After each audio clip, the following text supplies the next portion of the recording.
মামির হাত ধরে পালালো বাহার। বাবু ঘরে বউ রেখে আবারও বিয়ে করে, সাথে আছে বাহার। বউ নিয়ে বাসায় আসতে সিঁড়ি দিয়ে উঠতে প্রিয়া দাঁড়িয়ে বলে, তোমার বাসায় আর কারা আছে আমাকে বলো। আরিফ বলল, আমি আছি তো ম্যাডাম। বাবু বলল, চুপ কর হারামজাদা। আরিফ চুপ হয়ে যায়। কেন, আমার বাসায় কে কে আছে তার খবর জেনে তোমার লাভ কি? গেলেই তো দেখতে পাবে। প্রিয়া বলল, গেলে দেখতে পাবো তা তো আমি জানি, তবুও সাবধানের মাই নাই। বাবু বলল, ব্যাপারটা বুঝলাম না। বাহার বলল, মামু আমি বুঝেছি, তাদের সেবা যত্ন করার জন্য জানতে চাইছো তাই না? প্রিয়া বলল, সেবা যত্ন যা করার তা তো করবো, পরিবারের সদস্য সংখ্যা জানা প্রত্যেক বউয়ের দায়িত্ব, তাই না মামু? বাহার বলল, জি মামি, একদম ঠিক বলেছেন। বাবু বলল, আমার বউ ছাড়া আর কেউ নেই রে। প্রিয়া বলল, আমি তো আছি, আমার কথা বাদ, পরিবারের আর কেউ নেই? বাবু বলল, আমি আর আমার বউ। বাহার বলল, আমার বড় মামির কথা বলছে। প্রিয়া বলল, তার মানে তোমার আগেও একটা বউ আছে না? আমি যাব না, সতীনের ঘর করব না। বাহার বলল, মামি না গেলে ঠকবেন। বাবু বলল, যাবে আর কোথায়, তোমার তিন কুলে তো কেউ নেই, বড় হয়েছ এতিমখানায়। বাহার বলল, আহা মামি চলেন তো, বাসায় চলেন, সবকিছু ঠিক হয়ে যাবে। এই কথা বলে ওরা চলে গেল। ড্রয়িং রুমে নতুন বউ নিয়ে দাঁড়িয়ে আছে বাবু, বাহার ও বউ। বাবু ডাক দেয়। বাবু বলল, কই গো, একটু বাহিরে এসে দেখে যাও কাকে নিয়ে এসেছি। রেশমি এসে দেখে বাবু নতুন বউ নিয়ে দাঁড়িয়ে আছে। রেশমি বলল, বাহার কাকে নিয়ে এলি তোরা? বাহার বলল, কেন, আমার মামিকে। রেশমি বলল, তোর মামি তো আমি। বাবু বলল, এটাই তো বাহারের মামি। রেশমি বলল, তার মানে তুমি আবারও বিয়ে করেছো? ও আল্লাহ, এখন আমার কি হবে গো? বাবু বলল, কিচ্ছু হবে না, যদি চুপচাপ থাকো, আর যদি বাড়াবাড়ি করো তাহলে সোজা তালাক দিয়ে বাপের বাড়ি পাঠিয়ে দেবো। প্রিয়া বলল, বুবু আমি তোমার বোন হয়ে থাকবো, সতীন হয়ে নয়। রেশমি বলল, তুমি আবার বিয়ে করতে পারো না আমার অনুমতি ছাড়া? বাবু বলল, টাকা থাকলে বিয়ে করতে অনুমতি লাগে না। বাহার বলল, মামি আমার কথা শুনুন, যদি বের করে দেয় বাপের বাড়ি গিয়ে কি মাটি কামড়িয়ে খাবেন? কোথায় যাবেন? বাবু বলল, যা আমাদের বাসর করার ব্যবস্থা কর। রেশমির অনিচ্ছা সত্ত্বেও প্রিয়াকে নিয়ে সবাই ভেতরে চলে গেল। বাহার সোফার সামনে পায়চারি করে একটু পরে প্রিয়া বের হয়ে আসে এবং বাহার বলে, এত দেরি করলে কেন? আমি অনেকক্ষণ ধরে অপেক্ষা করছি। প্রিয়া বলল, আসতে বললে তো আর হুট করে আসা যায় না, কেউ না দেখে মতো করে আসতে হয়। বাহার বলল, আচ্ছা মামি, তুমি আসার সময় আমার মামু কি করছে আমাকে একটু খুলে বলুন তো। প্রিয়া বলল, কি আর করবে, ঘুমাচ্ছে।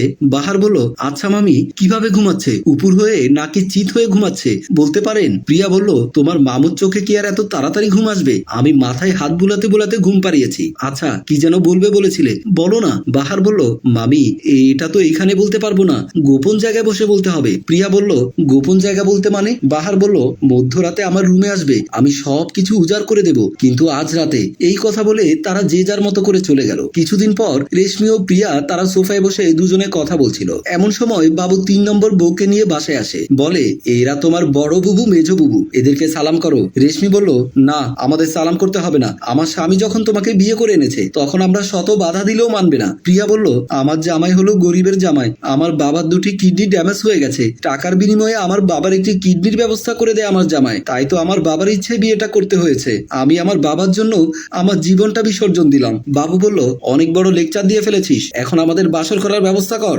রেশমি বলল, বাসরের ব্যবস্থা করতে হবে না, বাসর রেডিমেড সাজিয়ে রেখেছি, যাবে বাসর শুরু করে দেবে, যাও। বাবু বলল, চলো গো, তোমায় নিয়ে নাও সাজাবো নতুন বাসর ঘরে। তারা দুজন ভেতরে চলে যায়। তারা রাগ করে বসে পড়ে। পরের দিন সকালবেলা বাহার মামিকে ডাকতে ডাকতে প্রবেশ করে। বাহার বলল, মামি ও মামি।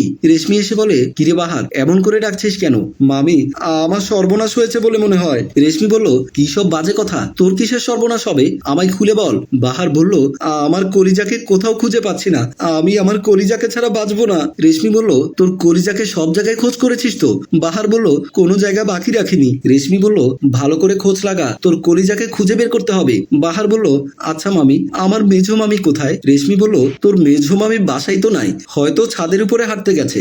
বাহার বলল, আমার মামু কোথায় মামি? রেশমি বলল, তোর মামু বাজারে, এখন হয়তো আসবে না। বাহার বলল, মামি আমি ছাদে গিয়ে দেখে আসি।